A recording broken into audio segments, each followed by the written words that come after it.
চতুর্দিকে ফিতনার যে ভয়াবহ অন্ধকার, যে ফিতনায় আমরা হারিয়ে যাচ্ছি, যে ফিতনায় আমাদের অস্তিত্ব বিলীন হওয়া উপক্রম, ঠিক এরকম সময়ে যদি আমরা ঈমানের উপর অটল থাকতে পারি, তার বৈশিষ্ট্যটা কি, তার লাভটা কি? সুবহানাল্লাহ। তিরমিজি বর্ণিত আরেকটি হাদিসে নবী করিম সাল্লাল্লাহু আলাইহি ওয়াসাল্লাম বলেছেন, এমন একটা সময় আসবে যখন ঈমানের উপরে অটল থাকাটা জ্বলন্ত জ্বলন্ত কয়লা, আগুনের কয়লা হাতে রাখার চাইতে কঠিন হবে বা হাতে রাখার মতো হবে।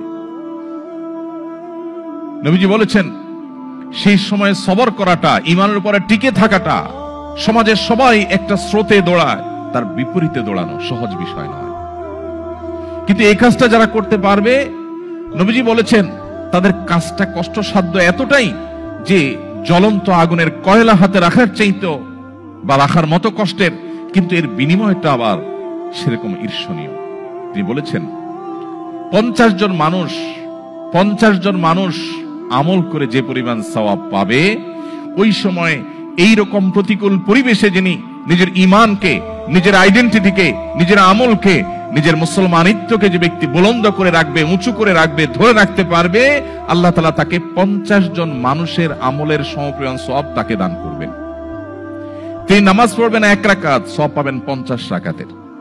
তিনি রোজা রাখবেন একটা, সওয়াব পাবেন 50টার। তিনি হজ করবেন একটা, সওয়াব পাবেন 50টার। সাহাবীরা অবাক হয়ে গেলেন নবীজির এই কথা শুনে।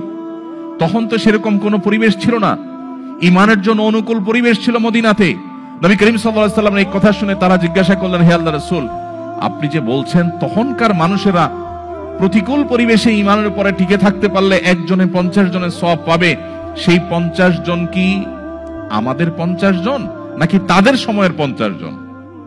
নবীজি তখন বলেছেন, আরে না, তাদের সময়ের না, তোমাদের মতো 50 জনের সওয়াব তারা পাবে। আল্লাহু আকবার।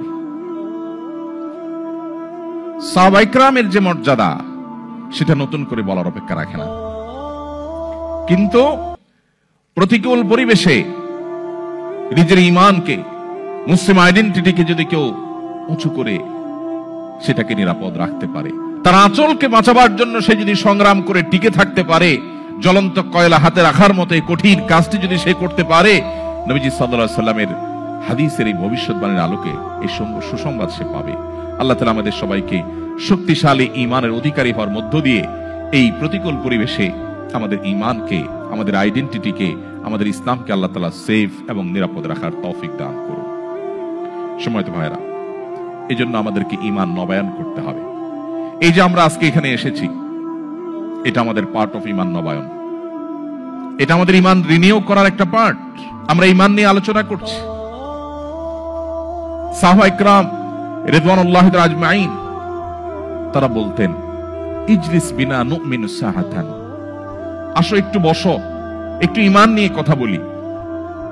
আজ আমরা কত গল্প, কত আড্ডা দিই, কত মজলিস আমাদের হয়, কিন্তু আমরা ঈমান নিয়ে কথা বলি না।